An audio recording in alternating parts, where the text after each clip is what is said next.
Chaque jour de nouvelles révélations dans l'affaire Carla Moreau. Une semaine après le début de la polémique, les différents protagonistes de cette folle histoire de sorcellerie, continuent de défiler sur le plateau de Touche pas à mon poste afin de livrer leur version des faits. Le lundi 8 mars, la principale concernée Carla Moreau s'est défendue en affirmant qu'elle était en fait victime de chantage et d'escroquerie de la part de sa voyante depuis plusieurs années. Le lendemain, cette fameuse voyante, Danae Roux Custode, qui a fait valoir son droit de réponse dans le talk-show de C8 en mettant à mal la version de son ex-cliente. Hier, mercredi 10 mars, Cyril Hanouna a donné la parole à Warda, une autre voyante qui a fait de terribles révélations sur l'âge de Carla Moreau, Magali Berda. Warda a en effet affirmé qu'elle avait tenté d'alerter la directrice de Shona Events au sujet de cette affaire. « J'ai transmis un message, elle était au courant qu'une bombe allait sortir. »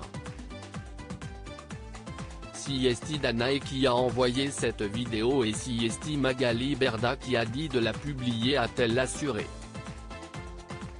La défense de Magali Berda. Ce jeudi 11 mars, Magali Berda a souhaité répondre à ces accusations et a confirmé avoir formulé une demande à Marc Blatta avant que la polémique n'éclate. Le samedi, on a tous reçu un appel de Marc Blatta qui a lancé les vidéos. Il nous a dit voilà, il va se passer des choses parce que j'ai des dossiers, ça va sortir, il nous a prévenu au préalable.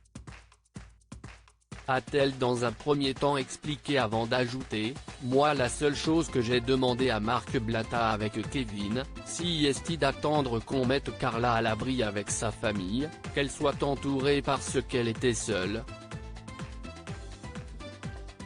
Puis une fois qu'elle était accompagnée, on n'avait pas le choix, donc on a dit, à Marc Blatta, note de la rédaction, vas-y.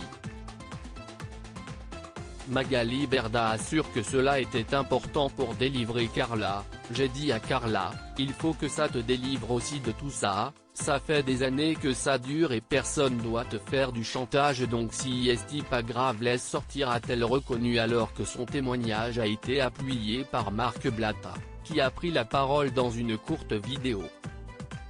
Les chroniqueurs ont ensuite cherché à savoir qui avait bien pu faire fuiter les vidéos preuves. Selon Magali Berda, il ne peut s'agir que de Danae, qui aurait fait cela afin de faire pression sur Carla qui avait stoppé tous ses paiements.